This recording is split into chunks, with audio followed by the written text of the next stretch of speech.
Okay, we're here with Chris Langdon at the International Bluegrass Museum in Owensboro, Kentucky.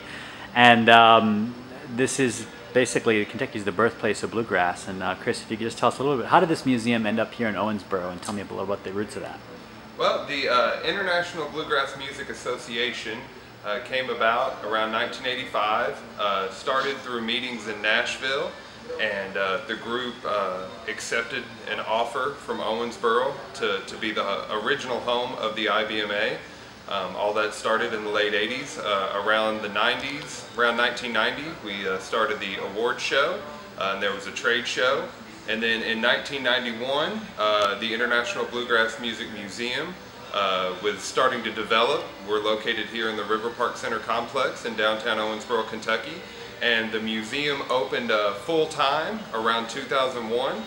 We have 2 floors of exhibits and a lot of great stuff to check out. We're really happy to have it here. And tell us about the difference. What's the difference between bluegrass and old-time Appalachian music? It's one of the evolutions of that style of music. Obviously, it came from the people who were here and throughout the country that were making this music, old-time fiddle tunes, square dance music. And it was Bill Monroe who took that and sort of shaped it. Had a little bit different direction that he wanted to go with it. He wanted to see the mandolin as the lead instrument. He wanted to see more of a hard driving music and that high lonesome sound that everyone has found accustomed with bluegrass music. It wasn't really that he set out to create his own genre of music. It just sort of evolved that way. But he definitely wanted to see music go in a different direction from the old-time music and the square dances that he was used to playing. Are Kentucky and bluegrass pretty much synonymous around the world? When people think of bluegrass, do you think they think of Kentucky because of Bill and that legacy? Or? We would definitely like to think so. Obviously, the scope of bluegrass music and the draw of bluegrass music is truly international and worldwide. There is a strong following throughout the European countries and a major following throughout Japan. Every year we have visitors from all over the world that come to our museum and are able to visit and learn and be a part of it. It truly is a music of community. It draws people together from everywhere.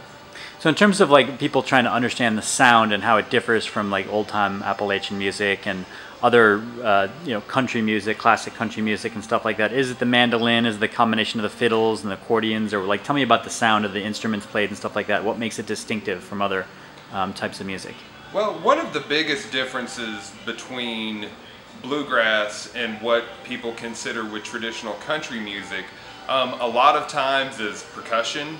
You don't typically see drums in bluegrass music. Okay. You don't see a lot of electric, there's not a lot of electric guitars, things like that.